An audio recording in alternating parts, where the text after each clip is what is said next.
How can doctors predict breast cancer immunotherapy success? Imagine trying to guess whether a key will open a lock before trying it. Doctors do something similar when predicting if immunotherapy will work for breast cancer. They look at specific clues, called biomarkers, that tell us how likely the treatment is to succeed. One of the most important clues is PD-L1, a protein found on tumor cells or nearby immune cells. If a tumor has high PD-L1 levels, especially in triple-negative breast cancer, patients are more likely to respond well to drugs that block PD-1 or PD-L1. But PD-L1 alone isn't perfect because some patients with high levels don't respond, and some with low levels do. Another helpful clue is the presence of tumor-infiltrating lymphocytes, or TILs. These are immune cells, mainly CD8+ T cells, that have moved into the tumor. When there are lots of TILs, it shows the immune system is already fighting the cancer, making immunotherapy more likely to work. High TIL levels are especially promising in triple-negative breast cancer. Tumor mutational burden is another factor.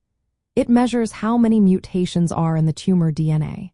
Tumors with many mutations produce more neoantigens, which are like flags that help the immune system recognize the cancer.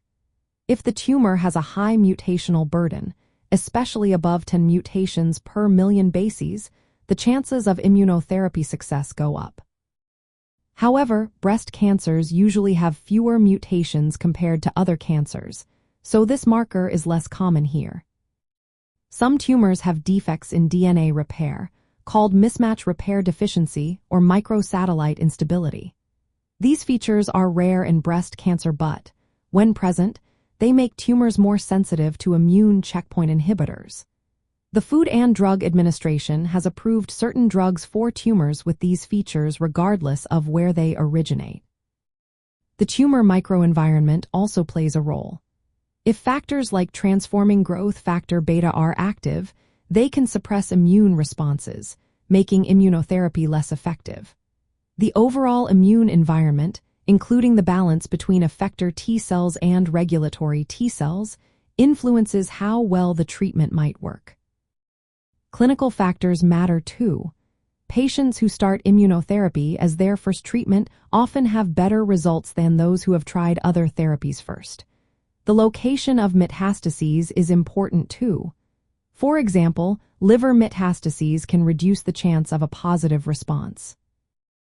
Lastly, the type of breast cancer affects predictions. Triple-negative and HER2-positive cancers tend to respond better to immunotherapy because they often have more immune cells and higher PD-L1 levels.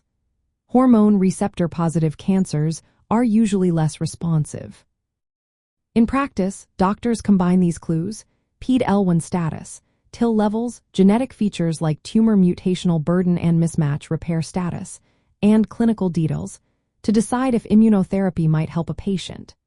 They aim to personalize treatment, choosing those most likely to benefit while avoiding unnecessary side effects.